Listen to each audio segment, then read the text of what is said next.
You will know that you have forgiven when you can continuously forgive.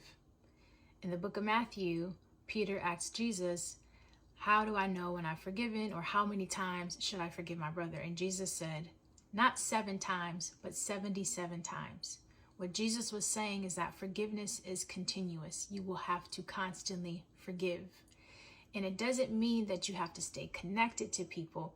It could just mean that when you think about how they betrayed you, when you think about how they hurt you, you have to say, but I forgive. It does not mean that you will interact with that person. It does not mean that you have to stay connected to that person. It just means that when you have those thoughts, you can continuously forgive. For people who are co-parents, this can be especially difficult because we have to continuously interact with someone who betrayed us, with someone who hurt us, and we're trying to heal with what we have to constantly interact with.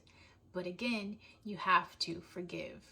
When we can reconcile within, we can reconcile our differences and say it is what it is. And reconciliation does not always require us to even have a conversation with someone.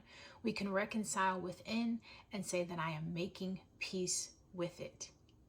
And so when you reconcile within, you're essentially saying, it is what it is. I'm letting it go. I'm not going to hold on to this.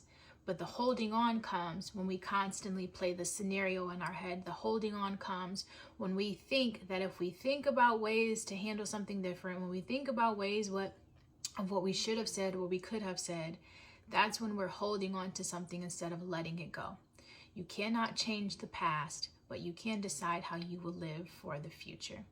So you will know that you have forgiven someone when you can continuously forgive.